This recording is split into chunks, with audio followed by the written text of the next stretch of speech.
How's it going, Santa Fe family? Danielle Gertner, strength and conditioning coach for the Santa Fe Saints, back again today with another mobility video, this time all about the hips. I'm really excited about this video today because it tends to be a lot of people's problem areas.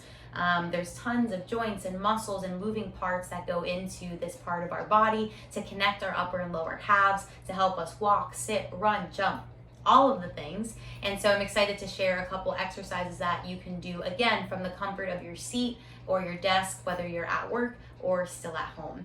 Before I dive into that though, I did want to mention my bare feet. You noticed in the last video, you'll notice in all the videos, I am filming these right at the same time, but I am usually barefoot. I am a very passionate advocate of barefoot living and barefoot training, and I thought I would explain why. So just so you know, 30% of your body's joints are in your feet. There are hundreds of thousands of receptors in these babies that help you balance, help you have awareness of where you are in space and your external environment. And this is a really easy way to increase your mobility in your feet and your ankles, which are the foundation and do affect every other joint moving up the body. So if you have knee pain, if you have hip pain, if you have shoulder pain, a lot of times I will look at a client's feet. We'll get into that later. So one easy thing that you can do, because the other thing that's incredible about the feet is they are a energy portal of sorts. So if you watched last week's video, I talked about how the spine is a pipeline for energy and information, and your feet are the base of that pipeline. They bring in energy, they bring in information and flow it up through the rest of the body. And this is an incredible way to open up that energy line and gather some really cool information that a lot of us lose because our feet are in shoes all day or in socks all day. So biggest thing you can do, and I'm going to encourage you to do it, is take your shoes off, get to know your feet, have some fun with them, let them breathe, and see if you can take a barefoot walk outside and feel the energy of the ground come up through you. So that's all I'll say about that. Maybe I'll do a bonus foot video at the end of this series because, again, just an incredible tool. So back to the hips, which is what we're talking about today. 3 exercises that I would love for you to try. The first one's going to be a 90-90 shin box, seated shin box. So you're gonna go ahead and slide to the edge of your chair. You might have to grip the sides of your chair. You can kind of just place your hands behind you. And I'm gonna have you spread your legs wider than hip width. And what we're gonna do basically is just dip the knees side to side. And what I want you to do is really focus on driving them down as much as you can. Hold for a second and imagine that I'm standing and applying some light force here. You'll come back to center and twist it to the other side. Now there's a seated version of this I'm going to show you. If you want to try it, if you're able to try it, please do so. You can ask any of the Santa Fe Saints.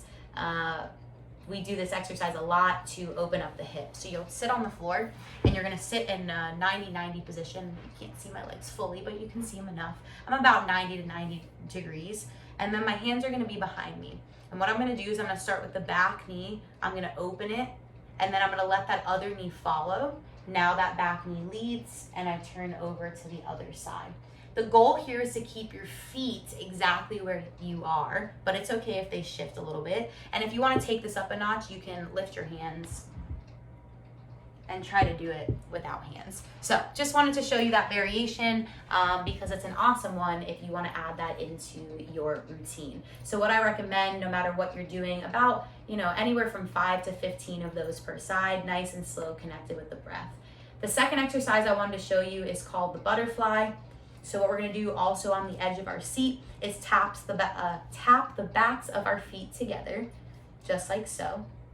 And if you have a desk in front of you, you can put your forearms on the desk and just slowly fold over, and you'll start to feel this stretch in the glutes and the outside of the legs. And if you don't have anything in front of you like me, you can slowly make your way down to the ground. Relax the neck and just take some deep breaths down here. When you're ready, slowly walking it up. You can actually walk your hands all the way back up your body back to an upright position. You can also at the bottom there put some weight into your hands if you want to take some weight off of your hips. I recommend anywhere from 5 to 10 breaths, more or less, whatever feels good for you. Our last exercise is actually going to be a standing stretch, and you're going to come to the edge of your chair or your couch if you're like me. And what I'm going to have you do is just get into a split stance. So you're just going to have one foot slightly in front of the other. I'm just going to lift my shirt a little bit here so you can see the positioning of my back.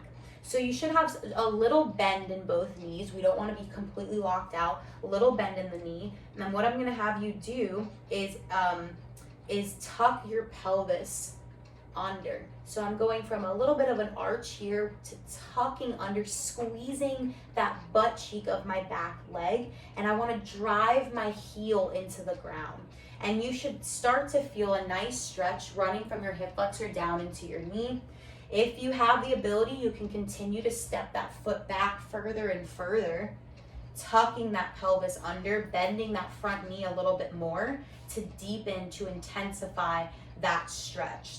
If you are going to go back this far, if you are super flexible and can do, a pretty deep lunge, we just want to make sure that this front knee stays right over that ankle and we're sitting up nice and tall. So holding here for 5 to 10 breaths, coming back to center, giving yourself a little wiggle, switching it out, really making sure we're tucking that glute under. I'm squeezing this butt cheek nice and tight, standing up nice and tall, driving that heel into the ground, and breathing. So there you have it, a nice hip mobility practice for you to throw in sometime this week. I hope you enjoy. As always, if you have any questions or comments, please don't hesitate to reach out to me. I'm here to help you, and I will see you next week.